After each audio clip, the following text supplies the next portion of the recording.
Okay, Impact. We got 1 week before Final Resolution. Now, I'm not going to be lying to you. I wish they had set these matches up at least 3 weeks ahead of time and fleshed them out more thoroughly. But this is what we got. It's TNA's MO. If you like it, then there's no problem. If you don't like it, you're like me that's saying, dude, why don't you set these up more than a few weeks ahead of time? And if anybody says, remember the hurricane, that means nothing. That was a bit ago. They had been on track, and they could have set this up a little bit better. I'm sorry. There are ways of setting things up better, and it just doesn't feel like it was enough. But it doesn't mean the Impact Plus show is going to be bad. It just feels they could have set up things better. Now, Fatal 5-Way for the number 1 contendership for the X Division. Well, we're going to get that Final Resolution. We got Kushida. We got JTC. We got... Well, I'm surprised they would actually finally show Leon Slater here. They should have been for quite a while, but since he's not there all the time, for some reason, either he's still working with New Japan Pro Strong or New Japan Pro Wrestling, or they just don't have him pinned down enough, they got him here. And we also get Ace Austin, we get Trent Seven, and we get... Who else do we get? That's everybody. Did I believe JTC was going to win? No. No. Do I like Johnny Dangle Curtis? Of course I do. Do I want to see him go up against... I would love to see Johnny Curtis go into Final Resolution as a champ. Well, the number 1 contendership. Not to win the championship, but do the finger poke of doom. You land onto the mat. He wins, Moose. Then you hear Santino say, no, no, no, no. You're going to get someone that's going to do this right. And that's going to come out here. And then he brings out a special wrestler. That would have been nice. That's the reason why I didn't believe JTC was going to win. Did I believe Trent Seven? No. Now that Speedball Mike Bailey is no longer there, and for the friend that has not been watching, you know who you are, counting if you've been watching. You've been going off because you can't stand that Swinger's not there. He ain't there. But I didn't think he was going to do it because Speedball's not there. They don't have a feud anymore. Did I believe Ace Austin? No. They are still promoting and talking about Chris Bay, which is still a wonderful thing. I am glad about it. I don't know if they finished spotlighting his bumper buddy. No, Ben Buddy. I don't know if they're still spotlighting that. I think they may have just finally stopped doing that now. I'll be glad if they still do it, because that shows that this company really does care. Well, satellite company really does care about Chris Bay.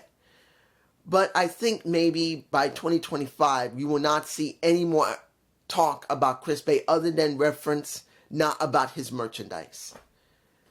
I just felt there is nobody here that would be right to go up against Moose. And the one they picked was Kushida. Now, I was not surprised they picked Kushida. He seemed to be the safest bet. There's no real development for Kushida. So if he loses, it's not going to hurt him. Ace has had some level of development working with the art. If you think about him being developed because Chris Bay got hurt, sucks. But it is development for his character. Not just on TV, but on real life. Him working with the Hardys on top of that also adds to him. So I didn't expect him to lose here. Do I believe Leon Slater? No. They barely do anything with him. He only comes around to just wrestle. Did I believe... You already know what I just said about JTC. That would have been something interesting if they did a Final Resolution and then someone comes in special that no one would expect to come wrestle. And they weren't going to do that. So we got Kushida. Let's move on. Now, when you looked at last week, we saw never before aired PCO and Sami Callihan. I believe it was versus the Helping Hands, if I remember correctly. Unless it was Hammerstone and I'm not remembering very well. You guys can tell me below. Well, either it was Hammerstone, who is now injured, so that means Jake Something's on its own again. Either it was Hammerstone and Jake Something, or it was the Helping Hands. I do believe it might have been Hammerstone and Jake Something. I could be wrong, though. I can't remember right now. But we did get this match. And I did not expect anything other than the helping hands getting their ass handed to them. But then we get number 23 being flashed on the screen once the lights go out. And then we see Hammerstone being confronted along with Jake something, which probably leads to that match. So whatever we saw, guess what, last week might have been that actual match for next week. So they may just repeat air what they just had. Because what happened? Sami Callihan did not like what looked at Hammerstone and his bubble stomach, which he's still abbed out, but he's got that bubble stomach, and he says simply, "You're the one with the 23, aren't you?" So now he's going to Santino for the match, which probably was the match from last week that was never aired, which is now possibly going to be re-aired this week, coming, before Final Resolution. That might be it. You never know. So, what did we get with the Hardys versus the System? It was a tag team championship. We got a DQ by Alicia Edwards. You know why? Because they just didn't want the Hardys to job there, but they didn't want the System to lose either. So we now know that the System and the Hardys were not meant to job here. That means they had no idea. I'm sorry, guys. If you're fine with the match, yeah, it was a good match. But legitimately, they had no idea what to put in this spot. So they decided to put this in the spot, do this spot, where Alicia screwed the match over with a kendo stick, so they can redo the spot again, the match, at Final Resolution, as a tables match. This is one of the problems I keep telling you guys. When you do not have jobbers in the company, or that you bring people in to job for people more often, you have such a small roster as it is when it comes to TNA. TNA switching from Impact hasn't changed much. Has the production gotten better? Yeah, to a certain extent it has. But has the writing got better? Mostly no, because if you're still doing the same thing in your writing and creative, and also still not bringing in enough people to job for the current people that's generally on the roster, you're redoing matches over and over again. This is one of the major issues TNA had for years, along with being Impact.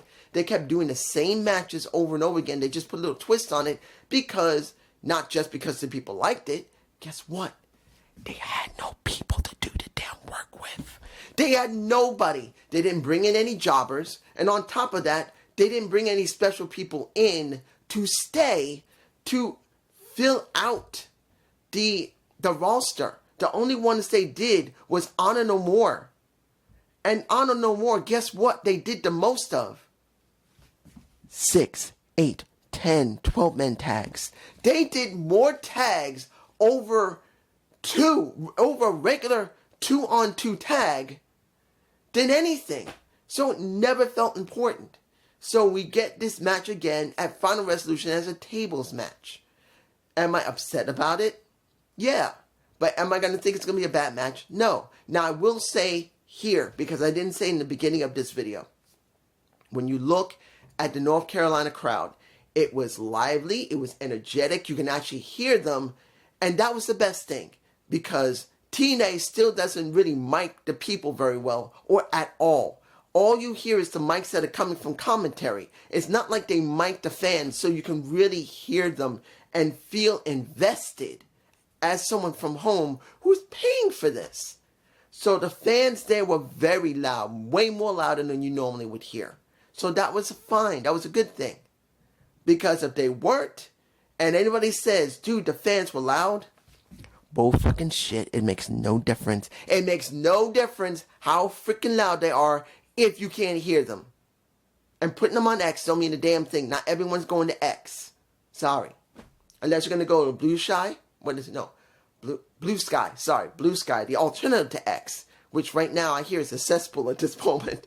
But you get my point. Not everyone is going to go on to X or Instagram or Blue Sky all the time. It is still going to be either your website, either YouTube, or the show itself. So you got to do something better. You got to mic your people. You got to mic your fans. If you don't, you never hear it. You never feel it.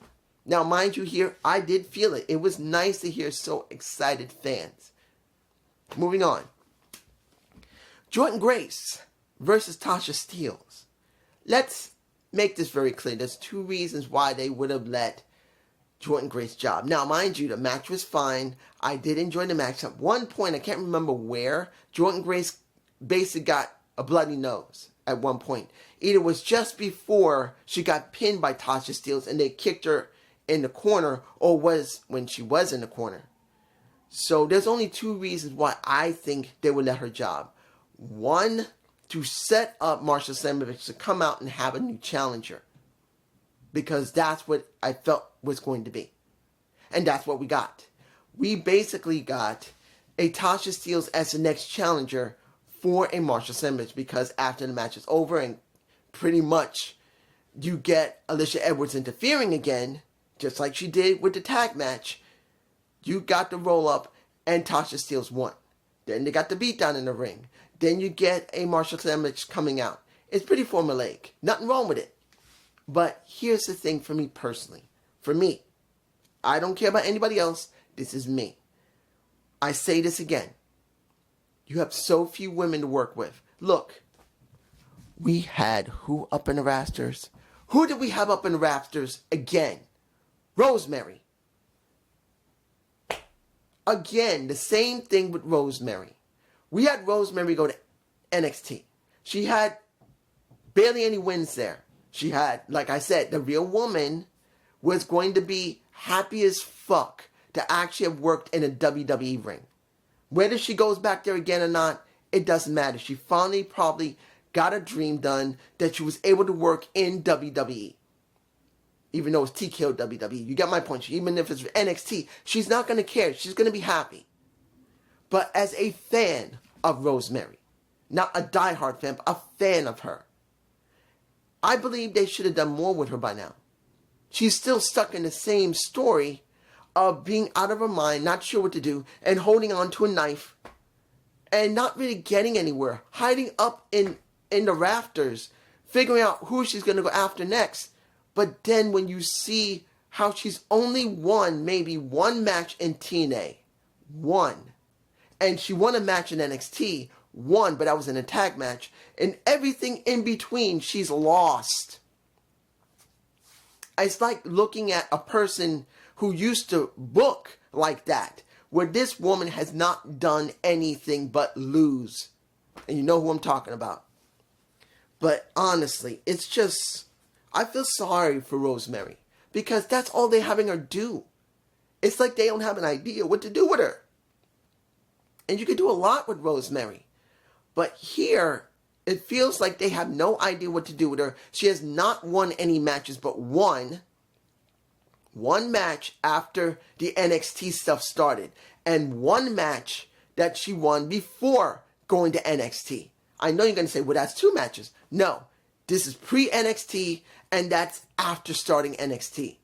After starting NXT, you expect you get more out of it. No, just one match. She's lost way more than she's won. She's only won one match, and how many matches has she had? Maybe about 4 or 5 matches already.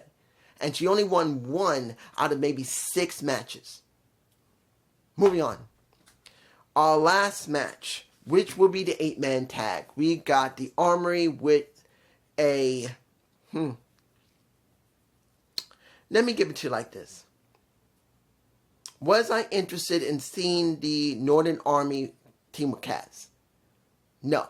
I'd rather see Kaz team with the System. That's what I'd rather see. I've said this many, many months ago.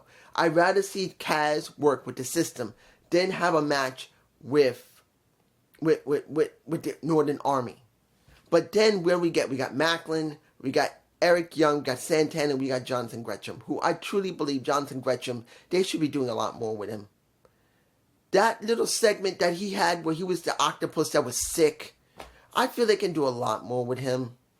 Out of anybody there who does have the ability to talk, who has incredibly great skill in the ring. Look, if you look at one of the rare matches on TNA that's happened this year when they switched over, one of the best matches that TNA has ever had, ever, Now I'm saying this as someone who's looked at so many matches.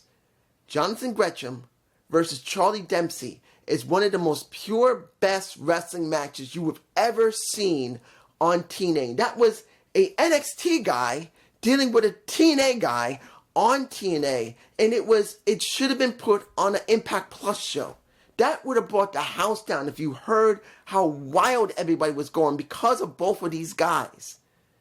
It would have been something. They could have built an entire story around Charlie Dempsey getting pissed off that he could not out-wrestle a Jonathan Gresham doing catch-as-catch-can wrestling, and they could have set up William Regal to show up on TNA to deal with a Jonathan Gresham. They could have done something special, but no. Either TNA couldn't get them to do it, or TNA didn't want to do it, or either side just couldn't agree on anything. We get a single match from two very good wrestlers that could have been put on an Impact Plus show that could have brought the house down. And that's Jonathan Gresham. And yes, Santana looks good. They may be actually going to do something. Maybe he'll win the X Division. Or he will be a contender for the World Heavyweight Championship versus Nick Nimitz. Which, and I know you're going to say, oh my gosh, you're not going to talk about Nick. Yes, I am. You already know who won. It was Josh who won over Jonathan Gresham. That's why I mentioned him. It was due to the fact that Kaz hit him behind the head with his trophy. Call your shot trophy. He got hit in the head.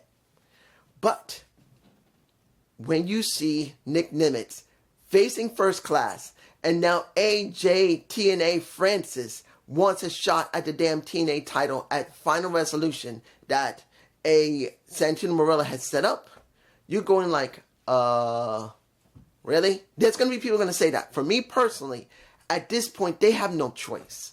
They have no choice.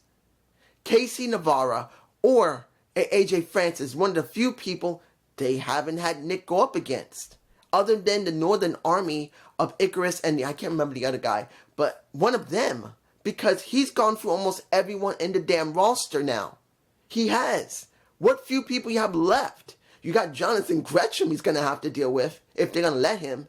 You got AJ Francis, Casey Navarra, the two guys from the Northern Army. Northern Armory, sorry. That's all that's left.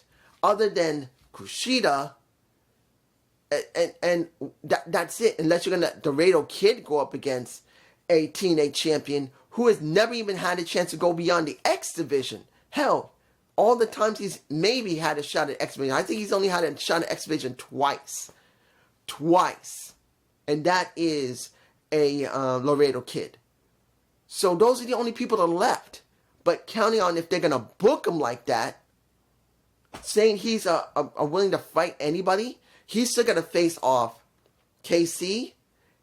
He's going to face AJ. He needs to face Kushida. I believe he already faced Slater already. I don't remember. He should face Trent Seven. Those are the only people that are left. This is one of the problems you have when you book yourself into a corner with so few people. And then you don't think the people that are left have the right to do it because they're all low-hanging fruit. And it's not even against them. It's just how TNA is booked. But it's just me. Peace.